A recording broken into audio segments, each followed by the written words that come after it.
Kannur കണ്ണപുരത്ത് police പിഴുതുമാറ്റിയ കൊടിമരം BJP. പ്രവർത്തകർ വീണ്ടും സ്ഥാപിച്ചു. ബി.ജെ.പി. ജില്ലാ പ്രസിഡന്റിന്റെ നേതൃത്വത്തിലാണ് വീണ്ടും കൊടിമരം സ്ഥാപിച്ചത്. ഫെലിക്സ് ഉണ്ട്. ഫെലിക്സ്, ഈ പോലീസിനെ വെല്ലുവിളിക്കുന്ന നടപടിയാണല്ലോ, എന്താണ് വിവരങ്ങൾ? കഴിഞ്ഞ ദിവസമാണ് ഈ കണ്ണപുരം ചൈന ക്ലൈക്കടുത്ത് ബി.ജെ.പി. സ്ഥാപിച്ച കൊടിമരം ഈ കണ്ണപുരം പോലീസ് എത്തി അവിടെ നിന്ന് പിഴുതുമാറ്റിയത്. അതിന് പോലീസ് പറഞ്ഞ പ്രധാനപ്പെട്ട കാര്യങ്ങൾ: ഒന്ന്, ഹൈക്കോടതി ഉത്തരവുണ്ട് പൊതുയിടങ്ങളിൽ കൊടിതോരണങ്ങൾ സ്ഥാപിക്കരുത് എന്നും, ഒപ്പം തന്നെ ഈ പ്രദേശത്ത് സംഘർഷ സാധ്യതയുണ്ട് എന്ന ഇന്റലിജൻസ് റിപ്പോർട്ടുമുണ്ട്. അതുകൊണ്ടാണ് ഈ കൊടിമരം നീക്കുന്നത് എന്നാണ് പോലീസ് വ്യക്തമാക്കിയത്. ഒപ്പം തന്നെ ആ പ്രദേശത്തുള്ള CPM കൊടിമരവും നീക്കി എന്നും പോലീസ് പറയുകയുണ്ടായി. എന്നാൽ ബി.ജെ.പി. പ്രവർത്തകർ പ്രധാനമായും പറയുന്നത് ഇതൊരു ഏകപക്ഷീയമായ നടപടിയാണ്.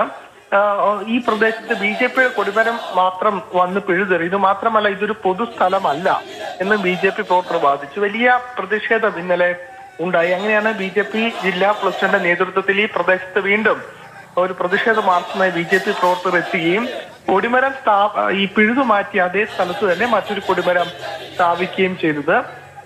ഈ പോലീസ് CPM വേണ്ടി പ്രവർത്തിക്കുന്നു എന്നതാണ് ഇപ്പോൾ ബി.ജെ.പിയുടെ പ്രധാനപ്പെട്ട ആരോപണം. അതുകൊണ്ട് ഏതായാലും പോലീസ് പിഴുതു മാറ്റിയെടുത്ത് അതേ എടുത്ത് തന്നെയാണ് ഇപ്പോൾ ഏതായാലും ബി.ജെ.പി. പ്രവർത്തകർ പഴയ അതേ സ്ഥാനത്ത് തന്നെ ഇപ്പോൾ കൊടിമരം സ്ഥാപിച്ചിട്ടുള്ളത്.